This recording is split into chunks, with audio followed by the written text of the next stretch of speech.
Madame, Monsieur, bonjour. Pour ce premier numéro de la saison, Dimanche en politique accueille aujourd'hui Virginie Calmels, première adjointe à la mairie de Bordeaux.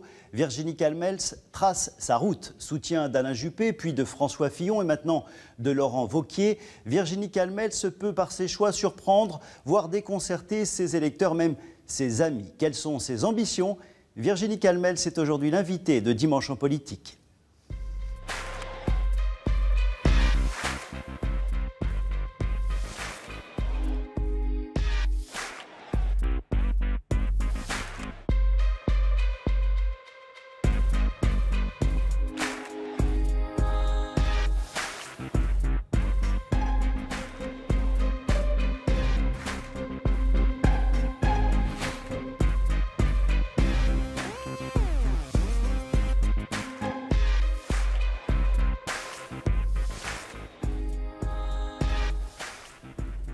Virginie Calmels, bonjour. Bonjour Franck Omer. Merci d'avoir accepté l'invitation de Dimanche en politique. Virginie Calmels, votre avenir politique est-il toujours à Bordeaux?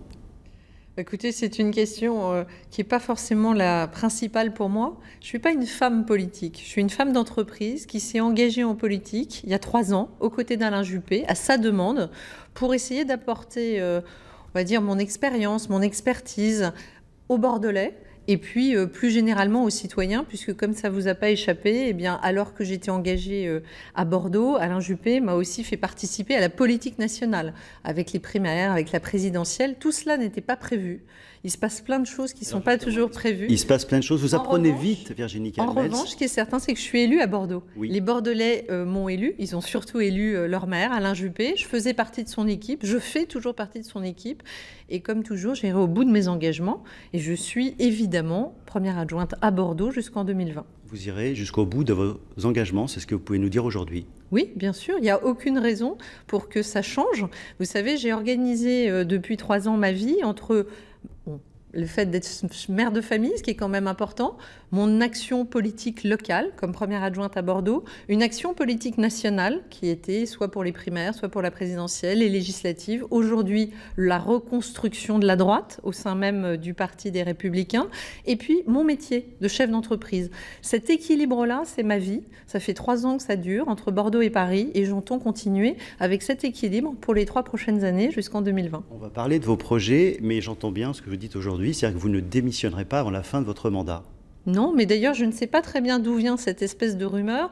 J'ai découvert ce qu'était le monde politique avec sa violence et ses bassesses, des attaques très personnelles, parce que je dérange. Voilà, je dérange parce que je viens d'ailleurs, je dérange parce que Alain Juppé m'a propulsée comme dauphine potentielle à Bordeaux, je dérange parce que effectivement, je suis une femme libre qui fait ses choix, qui assume ses convictions. Aussi parce que parfois parce que j'ose dire que je suis de droite. Peut-être que parfois vous êtes dans la trahison. Est-ce que c'est un mot qu'on peut employer? Non, je ne crois pas. Je crois que ce serait même particulièrement malvenu. Pourquoi? Parce que, vous savez, ça fait 3 ans que je me suis mise au service des Bordelais à Bordeaux, mais au service d'Alain Juppé. Je l'ai défendu bec et ongle pendant la primaire. J'ai porté son projet, je l'ai même co-construit avec des groupes de travail.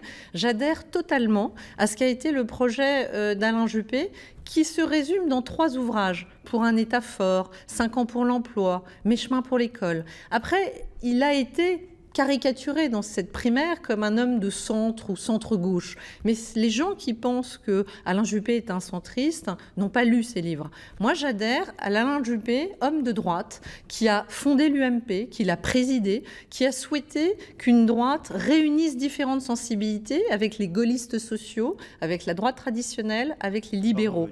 Personnellement, mes convictions, elles sont plutôt libérales et j'entends continuer à les défendre. Mais il n'y a pas de trahison. Il n'y a pas de trahison. Non, mais ce mot est grave, parce qu'on m'accuse de ça. Pourquoi il y aurait trahison? Quand on a fait les primaires, on a considéré que c'était normal, et d'ailleurs tous les candidats ont pris cet engagement devant tous les Français, de soutenir le vainqueur. Et si je me suis retrouvée dans l'équipe de François Fillon, c'est à la demande d'Alain Juppé et de François Fillon qui se sont mis d'accord pour que je représente les juppéistes au sein de ce qui s'appelait le comité politique. Moi, je ne savais même pas ce que c'était. Vous voyez, je viens de l'entreprise, je n'étais pas encartée depuis longtemps au parti, je ne savais pas ce qu'était ce comité politique. Je l'ai vu comme une marque de confiance d'Alain Juppé pour que je représente les juppéistes dans ce comité. J'ai fait campagne, comme tous les gens de droite qui avaient envie que la droite reprenne le pouvoir dans ce pays pour porter porter un vrai projet d'alternance et surtout des convictions. S'arrêter sur ce point-là. Vous avez soutenu Alain Juppé lors des primaires, puis François Fillon, vous venez de le dire, lors de la présidentielle. Et heureusement, beaucoup de gens de droite comme moi. Aujourd'hui, vous soutenez Laurent Wauquiez pour la candidature à la présidence des Républicains. Est-ce que vous pouvez comprendre qu'il y a là un grand écart qui peut être parfois difficile à comprendre par certains, notamment par vos soutiens? Non, en fait, je pense que là encore, il faut sortir des caricatures et de ce qu'on veut faire dire aux gens qu'ils n'ont pas dit. Donc, je vous remercie de me donner la parole. Ça va me permettre de vous expliquer ma démarche. Ma démarche, elle est qu'au sein de la famille de la droite, il faut stopper les divisions. Il faut arrêter d'être la droite la plus bête du monde. On voit bien que les divisions, elles naissent d'abord et avant tout d'ambition personnelle. C'est parce que tel ou tel veut être candidat en 2022 qui s'oppose à tel ou tel autre qui pourrait être candidat en 2022. Moi, je n'ai pas l'intention d'être candidate à la présidentielle en 2022. J'ai plutôt envie de reconstruire, d'essayer, si vous voulez, que cette droite, elle s'unisse au lieu de se diviser. Ça n'a échappé à personne que je n'ai pas la même ligne politique exactement que Laurent Wauquiez. C'est juste une évidence. On n'est pas d'accord sur tout. Moi, j'arrive avec ce que je suis, c'est-à-dire la femme, chef d'entreprise, engagée en politique depuis 3 ans, qui n'a pas changé de conviction. Qu'est-ce qui ne vous plaît pas ? Qu'est-ce qui ne vous plaît pas chez Laurent Wauquiez dans son programme aujourd'hui ? Sur le sociétal, on n'est pas d'accord. Je n'étais pas d'accord avec François Fillon non plus sur la partie sociétale. Mais je considère que le sociétal n'est pas le centre même de la politique. Je pense. Sociétal, vous pouvez prendre des exemples de points que vous aimez voir évoluer chez Sur l'affiliation, par exemple, dans le projet de François Fillon, il y avait un point spécifique. Dans le projet d'Alain Juppé, il n'y avait rien sur le sociétal. Il n'en avait pas fait un marqueur spécifique avec une mesure spécifique. Moi, en ce qui me concerne, je pense que là, il y a une ligne pas de fracture, mais de différence. Et c'est vrai que je n'adhère pas exactement à la ligne sens commun. Pour autant, que si je regarde bien, y compris à Bordeaux, ou y compris dans la région Nouvelle-Aquitaine quand j'étais moi-même tête de liste, ou y compris Laurent Wauquiez dans sa région Auvergne, on fait l'union des sensibilités. Et regardez bien de qui compose ces équipes, ça va du MoDem à Sens commun. Ça veut bien dire qu'il faut être rassembleur à un moment donné de sensibilités qui ne sont pas exactement les mêmes. La famille de la droite, si elle ne parle pas d'une voix, si elle ne s'unit pas, on va laisser... pas d'une voix en ce moment. On voit bien que pour cette présidence... C'est bien le problème. Il y a Valérie Pécresse qui est candidate. Enfin, il y a différents candidats. Elle n'est pas candidate à la présidence des Républicains. En tous les cas, elle crée un parti qui s'appelle Libre. On voit, vous avez créé Droite Libre. Oui. On voit que Thierry Solaire a d'autres ambitions. Oui, mais oui, c'est des ambitions personnelles dont vous me parlez. Est-ce que ce parti ne risque pas d'éclater à ce stade ? Je crois que beaucoup de gens attendent ça. Il y a même, ça n'a même été pas masqué. Emmanuel Macron a dit « j'ai fait exploser la gauche et j'entends faire exploser la droite de la même façon ».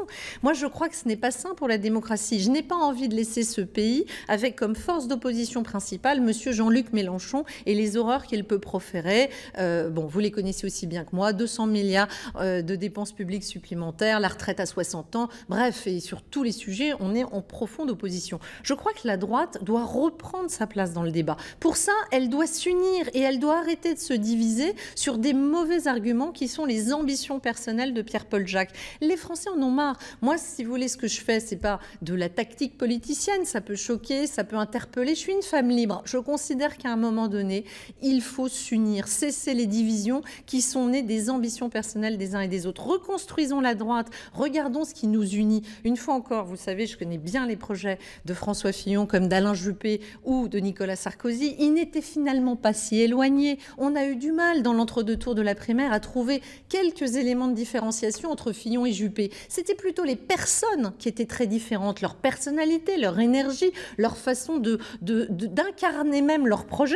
Alain Juppé, avec son identité heureuse, est apparu plutôt centriste, alors que quand on lit pour un État fort, et moi c'est ça vraiment à quoi j'adhère, c'est-à-dire une position sur le régalien qui soit dure et qui soit ferme, parce que notre pays est en guerre et parce que la sécurité est pour moi un des sujets majeurs de la France de demain. Votre projet pour l'élection de décembre, est-ce que vous avez eu le temps, est-ce que vous avez pris le temps de faire un état des lieux de cet été et de ce printemps meurtrier pour la droite ? Oui, alors vous savez, comme toujours, chacun a ses propres analyses. Moi, je reste convaincue que la France et le projet de François Fillon avaient envie d'une alternance et que le projet de François Fillon répondait à beaucoup d'attentes des Français. Et que si la droite a perdu, c'est peut-être pas tant la ligne politique ou le projet qu'il faut revoir, mais peut-être le problème des affaires qui ont entaché cette campagne. Avec Alain Juppé, on en a parlé souvent. On considère que les primaires ont été finalement un bon système. Et ce n'est pas les primaires qu'il faut incriminer, c'est les affaires qui sont nées postérieurement à cette primaire. Mais c'est vrai que si on veut que ça marche, il faut aussi que derrière des primaires, eh bien, on se rassemble derrière le candidat qui est désigné par les électeurs. Et moi, je suis en respect des Françaises, des Français qui votent. Les primaires ont désigné François Fillon. Certes, j'étais dans le camp de Juppé.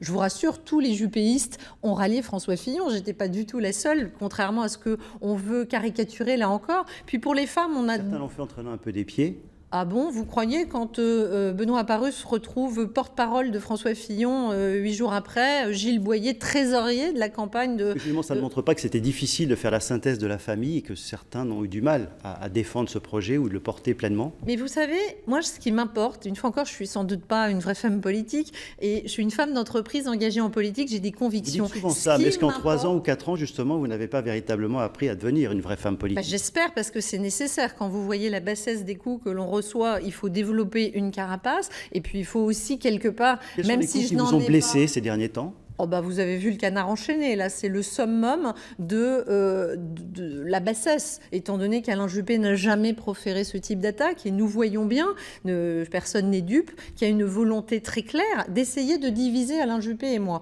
Ça fait 6 mois que ça dure. Alain Juppé et vous aujourd'hui? Oui. Il n'y a pas de désaccord sur rien, vous êtes vraiment en phase? Ça fait 3 ans que ça va très bien entre Alain Juppé et moi, et je mets au défi quiconque de prétendre le contraire. En revanche, faire parler quelqu'un pour essayer d'expliquer que, alors qu'il dément d'ailleurs, qu'il m'invite à déjeuner le lendemain pour me réitérer sa confiance, qu'il me demande de rester sa première adjointe jusqu'en 2020, on a beaucoup fait parler Alain Juppé, mais ne soyons pas dupes, à qui profite le crime? À des gens qui aimeraient diviser Alain Juppé et moi. Il y en a 2. Il y a en local ceux qui ont des prétentions sur la succession d'Alain Juppé et qui donc, depuis le début, ont essayé de mettre des bâtons dans les roues à quelqu'un qui était désigné comme dauphine.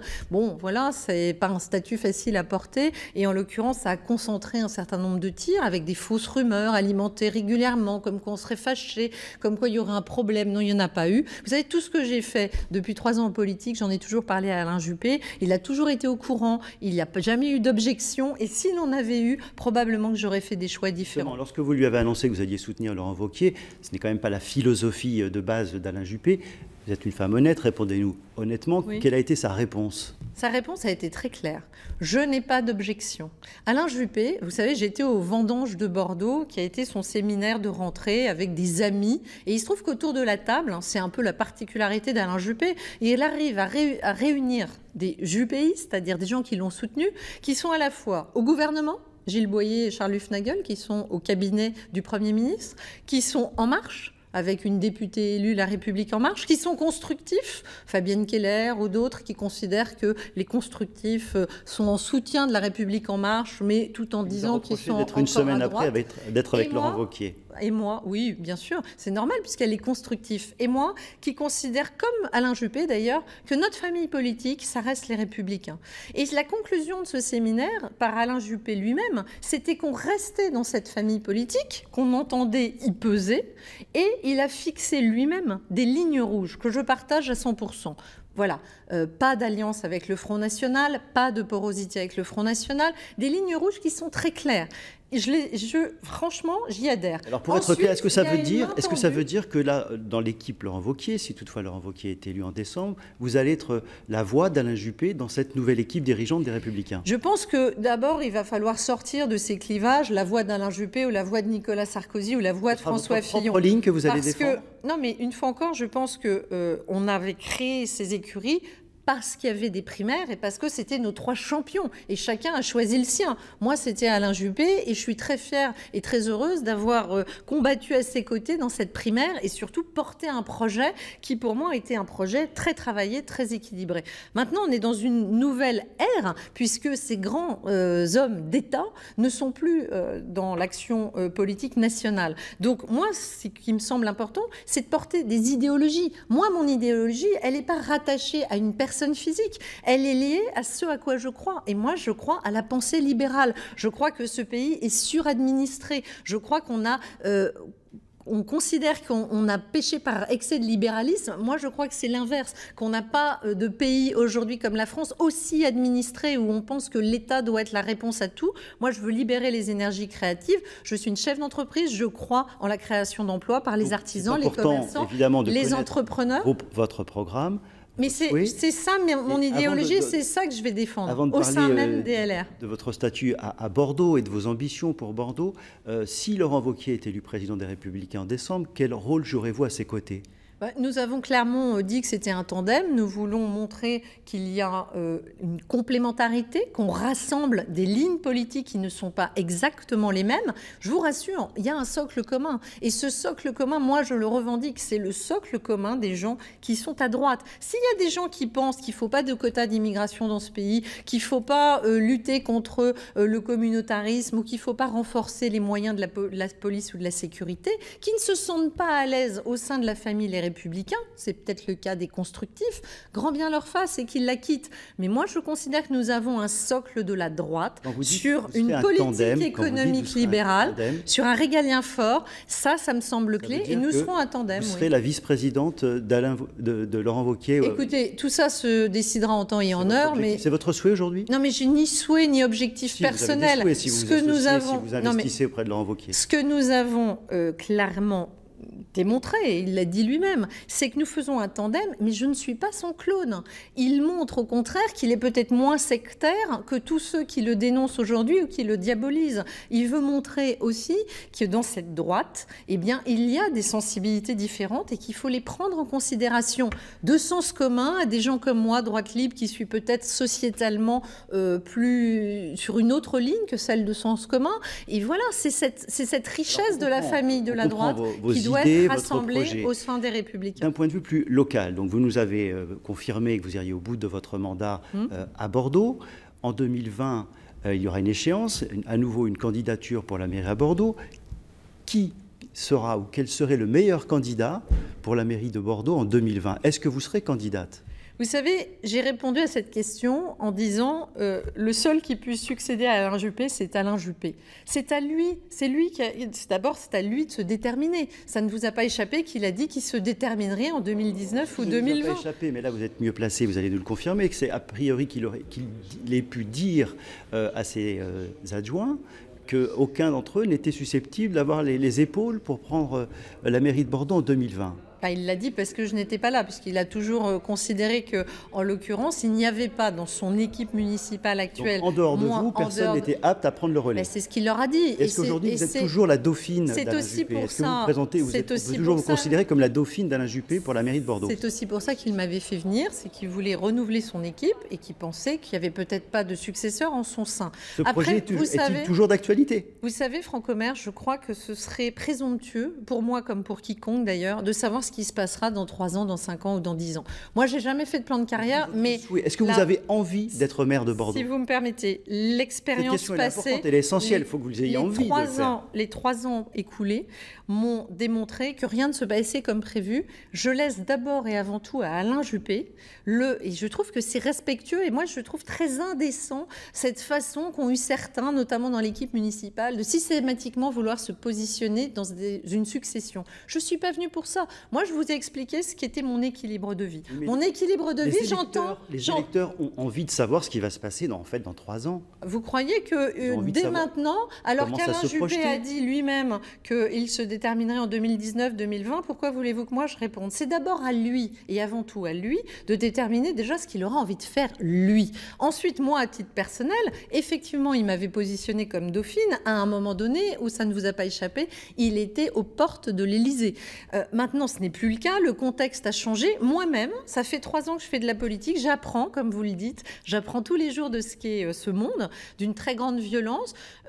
J'aspire aussi à avoir une vie équilibrée. Donc quel sera mon choix dans 3 ans? Peut-être de ne pas briguer la mairie de Bordeaux, parce que je voudrais conserver, au-delà d'un mandat d'adjointe au maire, c'est-à-dire d'un engagement politique local ou national, une vie de femme chef d'entreprise, qui n'est pas compatible avec un mandat de maire à plein temps. Vous dire que votre vie sera plus du côté de Paris maintenant que de Bordeaux? Vous savez, ça fait 3 ans que j'équilibre mon temps entre Paris et Bordeaux et ça va continuer. J'ai, comme je vous l'ai dit tout à l'heure, réparti ma vie entre ma vie de mère de famille, ma vie de chef d'entreprise, ma vie en politique locale et en politique nationale. Et tout ça, c'est fait entre Paris et Bordeaux. Ça va continuer, ça n'a pas de raison de changer jusqu'en 2020. Après, vous savez, on verra. Moi, je ne suis pas là pour faire des plans sur la comète. Ce qui est certain, je viens de vous répondre, je crois, assez clairement, c'est que c'est d'abord et avant tout à Alain Juppé de se prononcer, qu'ensuite, moi-même, j'ai mes impératifs de vie personnelle, d'envie personnelle. Peut-être que j'aurais envie d'arrêter la politique